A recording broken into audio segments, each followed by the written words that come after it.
வணக்கம். இப்போ கும்மிடிப்பூண்டி சிப்காட்டில் அமைஞ்சுள்ள கேடிவி ஆயில் கம்பெனி ஆரம்பிச்சுதானா KTV oil company. KTV oil company வந்ததுக்கு அப்புறம் ஃபுல்லா கேடிவி கம்பெனியான கேடிவி கம்பெனி வந்ததுல இருந்து இந்த கேடிவி ஆயில் வந்து எப்போ பெருசாச்சோ அப்ப எல்லாம் மொத்தமே கேடிவி ஆயில்.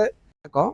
நேற்று நம்ம கேடிவி ஆயிலை பற்றி போட்ட ஒரு வீடியோ, அதில் வந்த ஒரு சில பேரோட வாய்ஸே மிகப்பெரிய அதிர்வை ஏற்படுத்தி ஒரு வைப்ரேஷன் ஏற்படுத்துச்சு. என்ன அந்த வீடியோ போட்டு 24 மணி நேரம் கூட இல்லை. அவங்க காலையில் வேலைக்கு வரவங்க ஒரு சில பேரோட பதிவு நம்ம போட்டது கேடிவி ஆயிலுக்கு தான். ஆனால் பார்த்தீங்களான்னா எங்கடா இந்த மாதிரி நிறைய பிரச்சனை நடந்துட்டு இருக்கு, நம்மளும் அதில் மாட்டிக்க போகிறோம் அப்படின்ற ஒரு சூழல் நினைச்சாங்களா தெரியல. நம்ம தமிழ்நாடு எடிபிள் ஆயில் அந்த கம்பெனி கிட்ட காம்பவுண்ட்லலாம் அதை அந்த குண்டா அதிலெல்லாம் அந்த சின்ன சின்ன பக்கெட்டு வச்சு ஆட்களை டிப்ளாய் பண்ணி அந்த ஆயில் வாட்டர்லாம் எடுத்து வெளியில் போட்டுட்டு இருந்திருக்காங்க. அந்த வீடியோ பதிவு உங்கள் கனிவான கவனத்துக்கு கீழே போயிட்டுருக்கு. அதே மாதிரி அதை முடிச்சுட்டு வந்தோம்னா இந்த இடத்துல ஒரு 10 மணிக்கு மேலே ஜேசிபி ஆட்களை வச்சு இங்கே கேடிவி ஆயிலிருந்து அந்த காவாவெல்லாம் அதாவது க்ளீன் பண்ண ஆரம்பிச்சிருக்காங்க. எதுக்காக இதை நான் சொல்கிறேன்னா, ஒரு சில பேரோட குரலே இவ்வளோ பெரிய ஒரு அதிர்வை ஏற்படுத்தி நிறைய பேருக்கு வந்து அந்த ஐயோ நம்ம தான் தப்பு தான் பண்ணியிருக்கிறோம், அதை நம்ம தான் ரெட்டிஃபை பண்ணுன்ற ஒரு எண்ணத்தை கொடுத்துருக்கு. அப்போ பார்த்தீங்கன்னா கூட அவங்க ஒரு கேடிவி ஆயிலில் ஒரு சில மீட்டர்கள் க்ளீன் பண்ணிவிட்டு அதை விட்டுட்டு இருக்காங்க. எதுக்காக இதை நான் சொல்கிறேன்னா, ஒரு சில பேர் குரலே இவ்வளோ பெரிய ஒரு அதிர்வை ஏற்படுத்துதுன்னா மொத்தமாக ஒன்றா சேர்ந்து அந்த குரல் ஒலிச்சா அப்போ எவ்வளோ பெரிய ஒரு தாக்கத்தை ஏற்படுத்தணும்னு நம்ம நினச்சி பார்க்கணும். இப்போ இந்த வீடியோ போடும் போது பார்த்தீங்களான்னா சில பேர் வந்து அந்த வீடியோ பார்க்குறாங்க, சில பேர் அது சாதாரணமாக கடந்து போகிறாங்க, சில பேர் வந்து ஒரு மாதிரி சில கமெண்ட்டுங்க நெகட்டிவ் கமெண்ட்ஸ் கூட போட்டிருந்தாங்க. ஆனால் அதில் ஷேர் பண்ண அந்த ஒரு சில நூற்றுக்கணக்கான மக்களோட அந்த குரலும் சேர்ந்து தான் இவ்வளோ பெரிய ஒரு வைப்ரேஷன் ஏற்படுத்தியிருக்குன்னு சொல்லி இந்த தருணத்தில் நான் பதிவு பண்ணுறேன். நீங்கள் பார்த்துட்டு இருக்கீங்க கேடிவி ஆயிலோட பின்புறம். இப்போ பார்த்தீங்கன்னா இது ஃபுல்லாக தண்ணி நிற்குது, அந்த ஆயில் கலந்த தண்ணியோடு சேர்த்து. எதுக்காக இவ்வளோ தண்ணி, எங்கே வர இதுவும் வந்து இப்படி வந்துட்டு இங்கே இப்போ பின்னாடி தான் அதோட ட்ரைனேஜ் வாட்டர் இருக்குது. இந்த காம்பவுண்ட் அவங்க சுற்றி அவ்வளோ எக்ஸ்டென்ஷன் பண்ணி காம்பவுண்ட் போட்ட ஒரு காரணத்தினால அந்த தண்ணி எங்கேயுமே வெளியில் போகாத இங்கே நிற்குது. இங்கே இருக்கிற மக்கள்லாம் பாதிக்கப்படுறாங்க.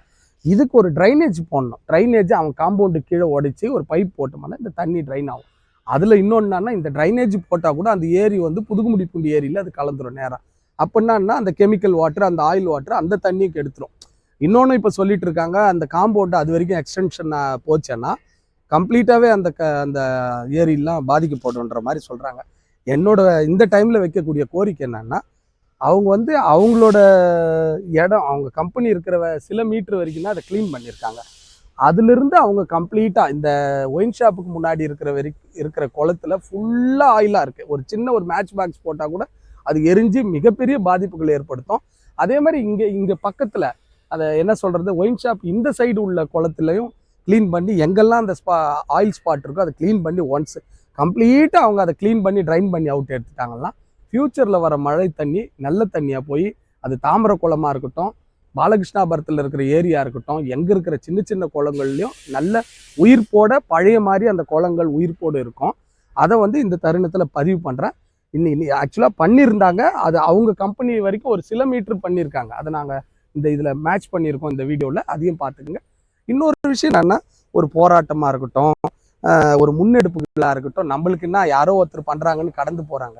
ஆக்சுவலாக நம்ம தான் இங்கே வாழ போகிறோம்.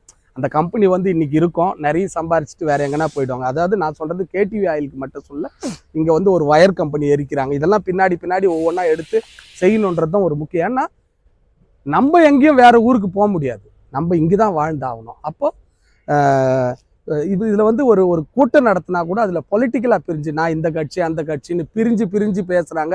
அவங்க எதனா ஒரு கருத்துக்குன்னா அவங்க எதுக்கு வந்து பேசுகிறாங்க. இதில் கட்சி சார்பில் தான் அண்ணன் தம்பி மாமா மச்சான் அப்படி தான் இந்த இடத்துல இருந்து நம்ம ஒன்றா போராடி நம்மளுக்கான தீர்வை நம்ம பெறணுமே தவிர சண்டை போட்டு பிரிஞ்சு அது சாதகமாக அந்த கம்பெனிக்கு சாதகமாக போய் நின்று நம்ம அடுத்த தலைமுறைகளை பாதிக்கக்கூடியதாக இருக்கக்கூடாதுன்றது தான் இந்த தருணத்தில் நான் பதிவு பண்ணுறது. ஒன்றுபட்டால் ஒன்று வாழ்வு, அதை ஞாபகப்படுத்திக்கிட்டாவே இந்த தருணத்தில் பதிவு பண்ணுறேன். நன்றி, வணக்கம்.